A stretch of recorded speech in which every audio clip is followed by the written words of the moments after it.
The Pool Guy Podcast Show. The Pool Guy Podcast Show. The Pool Guy Podcast Show. Yeah! Hi, welcome to the Pool Guy Podcast Show. In this episode, I'm going to go over how long you should run your pool pump. And specifically, I'm going to go over reasons why you should run it a specific amount of time based on the circumstances. And there's going to be a lot of factors I'm going to go over in here. So stay tuned because I think you're going to really learn a lot about circulation and the actual true turnover of the pool water in a pool. Pool Service Pro. Open a Leslie's wholesale account today and receive wholesale pricing on products you use every day. Leslie's Pool Supply offers convenient locations that are open 7 days a week. Another great benefit of opening a Leslie's wholesale account is Leslie's referral program. Get referred to a customer looking for weekly pool service. Also receive priority service, enhanced rebate programs, a discount on your general liability insurance through SPA, a discount on your pool routing software through Skimmer, and an opportunity to co-brand with Leslie's on your social media, website, truck, and more. Save time and money and grow your pool service route and become a Leslie's Pro. And you've probably heard all kinds of different theories out there, or even like rules of thumb. Like for instance, if the sun is out for 12 hours, you run your pool 12 hours. And if the sun's out for 8 hours, you run it for 8 hours. Or depending on how many gallons the pool is, you're going to run it for X amount of time. And there's, of course, obvious formulas out there. If you find out the amount of water in your pool, the gallons, you can calculate a turnover rate based on the gallons per minute, which is sometimes hard to get unless you have a flow meter. So let me back up a little bit and start with the very basics here. And that is that, truly to get your turnover rate in the pool, you have to know the gallons per minute. And without a flow meter on your pump, there's really no way of doing this, especially with a variable speed pump. Now I'll give you, again, a rule of thumb here, and that's 55 gallons per minute is probably about the average turnover in a pool with a 1.5 horsepower single speed pump with a average size filter and with normal plumbing with the turns curves here and there coming out of the return line going through a heater and things of that nature. So 50 to 55 to 60 gallons per minute. So I picked 55 gallons per minute as kind of like the middle there. So you would take the gallons per minute and you would simply just divide it by how many gallons of water are in your pool. To find that out, you can use different apps online. I think the poolcalculator.com is probably one of the better ones. You just type in your pool size, the shape of it, the average depth, and they'll give you the average or the estimated gallons of your pool. And then you would just take that and divide it by the gallons per minute of water flowing, and you'll get the runtime. So I'll give you a basic example of just really this elementary formula. Let's say that you had a 10,000 gallon pool and that your pool pump would pump 55 gallons per minute of water through the system. And when I say all the water going through the system or turnover or cycle, I mean the water going from the pool into the filter and back out again. And that's kind of the basic term we're using here for circulation and getting the water through the filter. So the water in the pool going through the filter and then back out again into the pool. And if that water goes through that filter once, that would be one cycle or one turnover. It goes through twice, that's two turnovers or two cycles, and you kind of get the idea. So I'll take the 10,000 gallons of water, I'll divide it by 55 gallons per minute. That gives me 181 minutes, which is a little bit over 3 hours of runtime to circulate that water with a single speed pump running at 3450 RPMs, pumping 55 gallons of water per minute through the filter and back out again.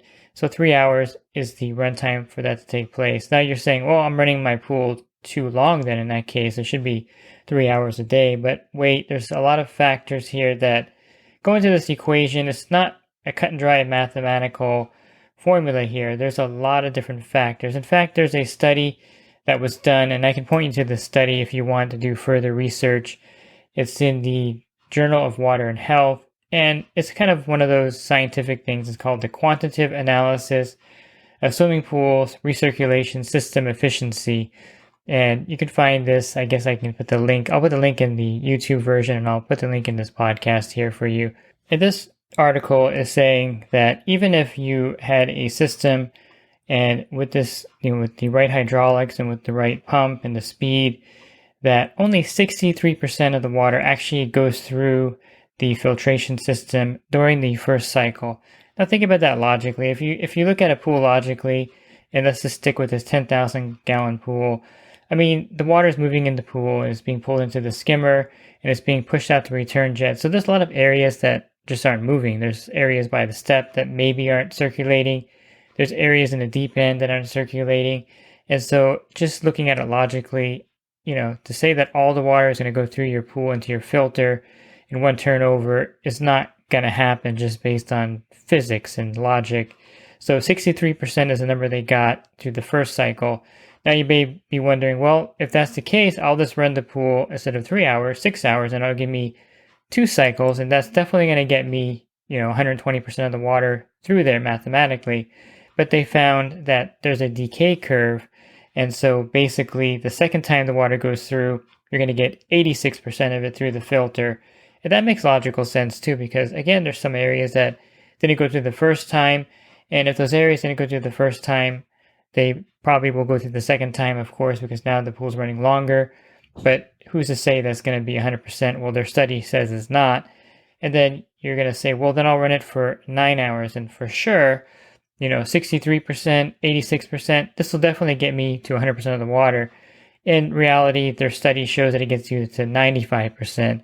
So I don't think there's really any true way to get 100% of the pool water through the filter by running it for a certain amount of time based on this study. And again, you can pull it up. It's a Water and Health Journal, and it's a pretty in-depth scientific study done in 2018, and where they've gone through all this and the amount of actual water that goes through the filter. There's some math equations here that you can, if you're into math, you can definitely look at those and kind of get how they got those numbers.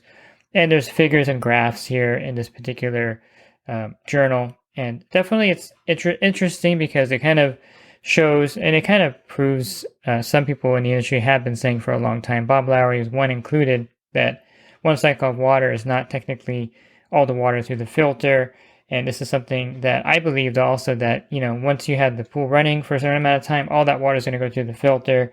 So this article kind of debunks that false belief that you can get all the pool water through the filtration and back out again by just running the pool a certain amount of time based on the pool, how many gallons are in the pool, and the gallons per minute, and the runtime of the pool. And if you read the introduction of the study, what their whole study was for is to determine in a swimming pool if you could change the flow with different things like modifying different parameters like the inlet-outlet configuration, turnover rate, the extent of mixing within the pool, and all these things. They use salt tracers also to kind of do the flow and the decay curve. All this was to see if there's some way you can run a pool so that all the water gets through the filtration system. And to save you time in reading the article, I'll just read the conclusion here, and it says, the primary objective was to study the quantitative analysis of the hydraulic efficiency of a 1.25 benchmark scale swimming pool and determine whether recirculation efficiency could be enhanced by modifying the turnover period or flow patterns. The results showed that the removal of salt tracer from the system per turnover period could not be significantly altered by changing the turnover period, inlet, outlet configurations, or extent of internal mixing. The results could be modeled using an exponential decay model, and that's the one that I mentioned here, the 63%, 86%, and the 95% for the first, second, and third turnover periods. So again, they're saying there's not much you can do to change the recirculation of a pool. That's just kind of how the pool works, and that's something we have to live with in the industry, that you're probably not going to get all the water through the filter, although you would want to. That's not probably going to happen in even a lab type test like this here. And the reason I spent so much time at the beginning with this study is to show you that there's reasons why you need to have pool turnover. And the number one reason why everyone says, oh, the pool has to circulate, is because of, viruses and bacteria in the water.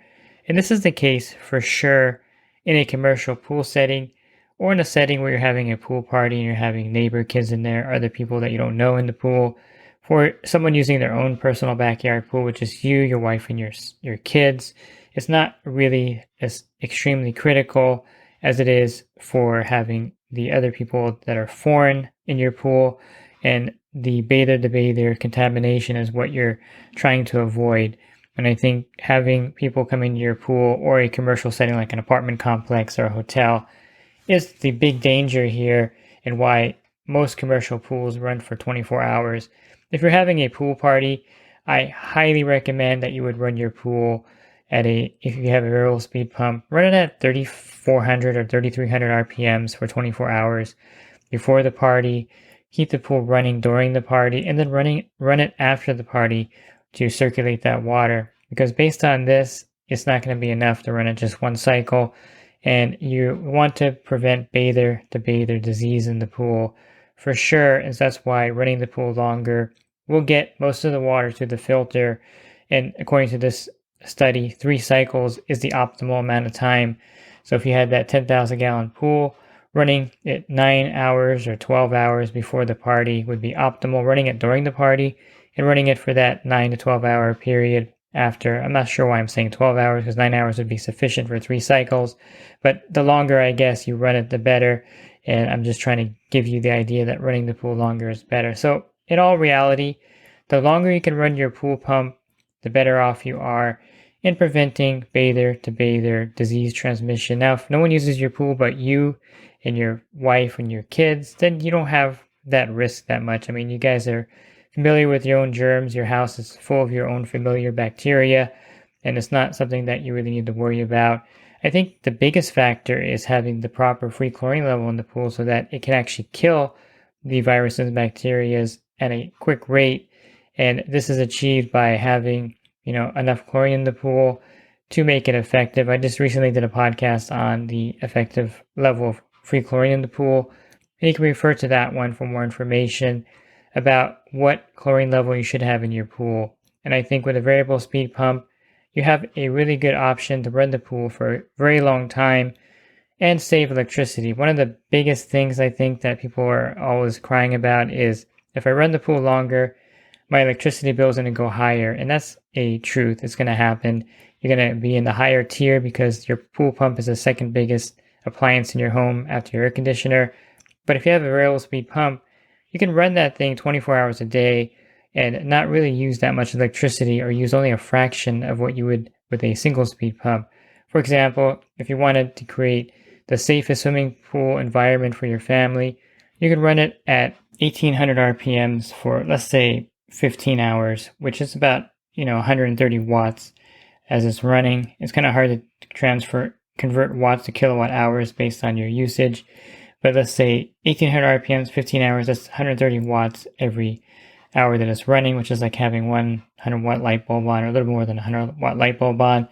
And then the last 9 hours, you can run it at 2400 RPMs, and that's probably going to bring you up to like 200 and something watts. So all that runtime together equals maybe a couple hours of running your standard speed pump at 3450 RPMs.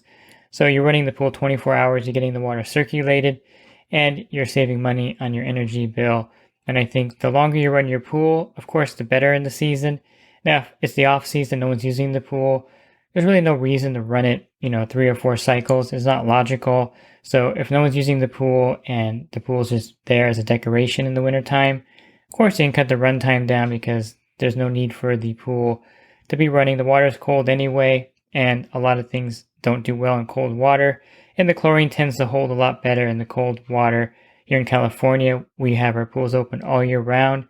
And sometime around December, when it cools off slightly here, the water temperature drops down into the 50s. And by January, it's in the 50s. And the chlorine usage is really minimal at that point. And you're going to find that it's easy to maintain, and you may not need to run your pool as long. But the bottom line is, if you run your pool longer, it's better for you. It makes the pool safer, and it also makes for better water quality. The other side of that coin is the water quality. So if you run your pool too little, you could have algae forming in the pool because it's not circulating well. You could have problems with cloudy water. So filtering the pool longer is better, and having a well-running filtration system. One thing they mentioned at the end of the study is that the only thing that can make this better, I mentioned the fact that it doesn't really matter how long you turn over the pool or how you position the inlet and outlet in the pool. But one thing they did say is that if you can increase the cartridge and sand filter efficiency by 20 to 90%, that's a pretty big gap there. It'll actually make a difference with the curve here, the 63, the 86, and the 95% curve that they had here. And they said the way to improve this is to improve the filtration of the pool, which is kind of logical. I think cartridge filters are probably at the apex of their efficiency. You know, the Pleatco cartridges have really improved the filtration of the cartridge filter. Sand filters have primarily been really, lacking in filtration. I was going to say bad, but they're effective. But how can you improve the sand filter? I guess you can use other elements in there besides sand, and you can get a larger filter. But the filter itself seems to be one of the factors, and I'm always telling people to upgrade their filters whenever they can.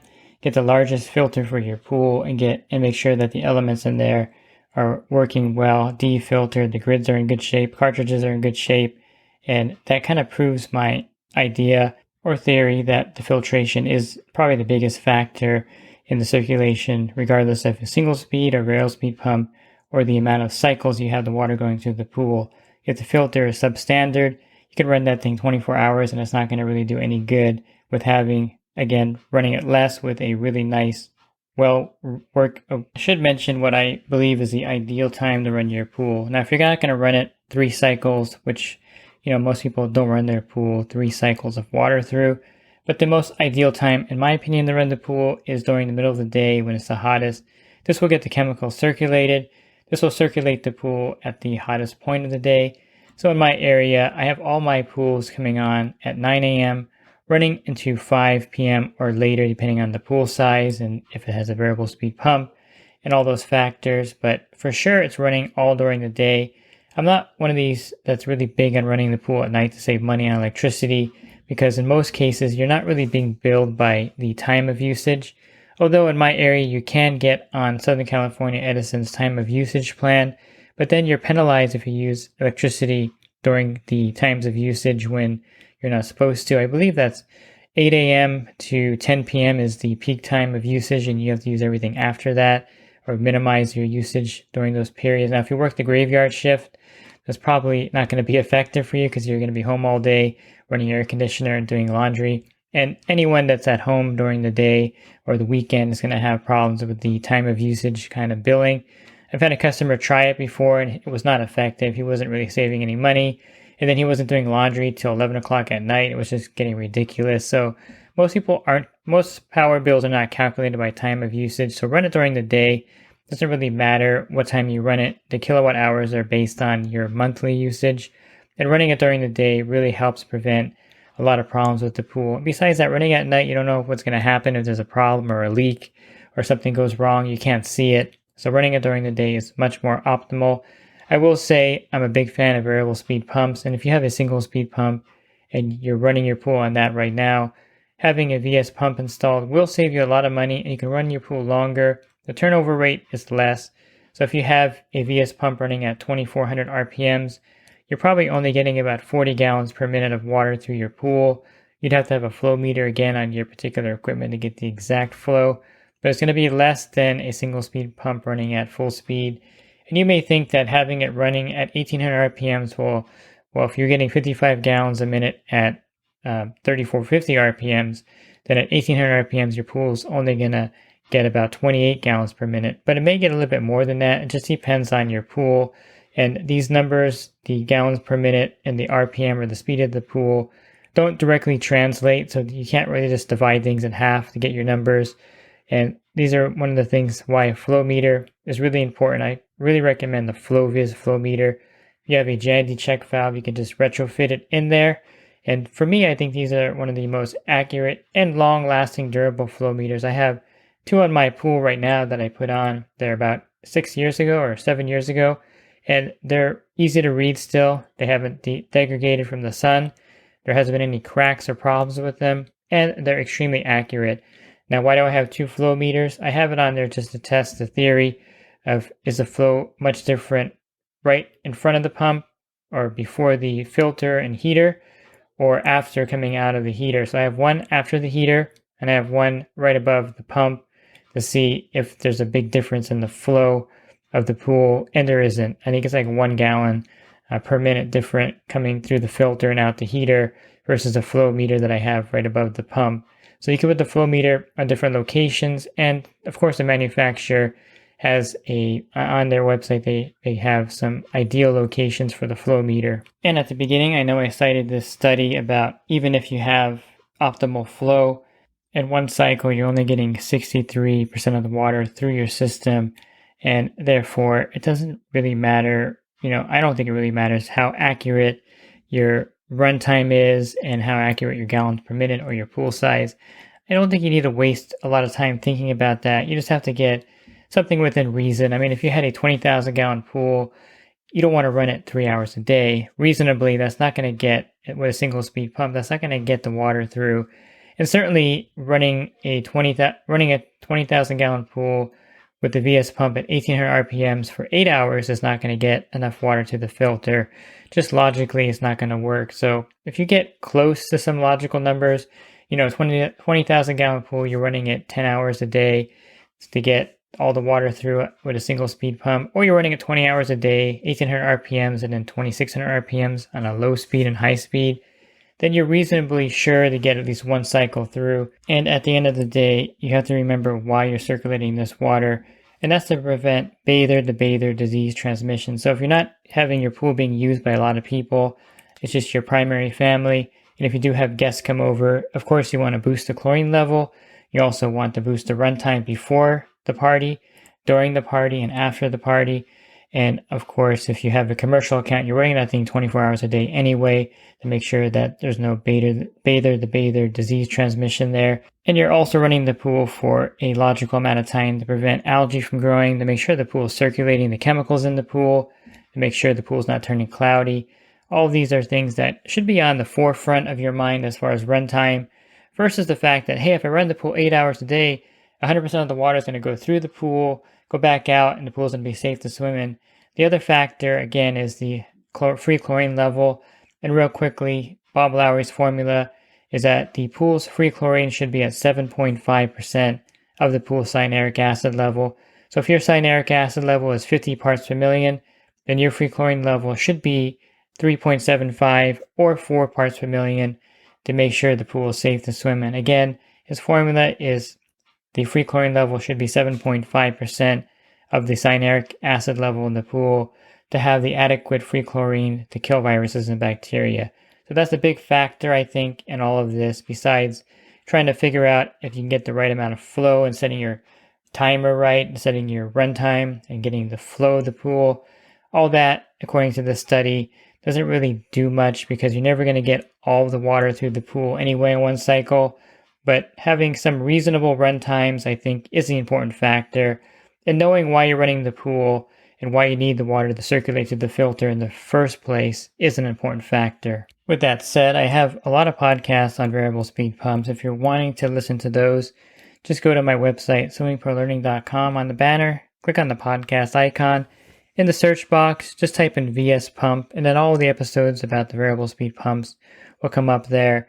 And I think you'll really benefit from upgrading to a variable speed pump. If you have not already, I recommend upgrading to save on your electricity and to be able to run the pool longer without spending a lot of money. That's one of the main factors why people don't run their pool long, is that they feel like they're wasting electricity, which they are unless you're using a variable speed pump logically. And if you're interested in my coaching program, you can learn more about that at poolguycoaching.com.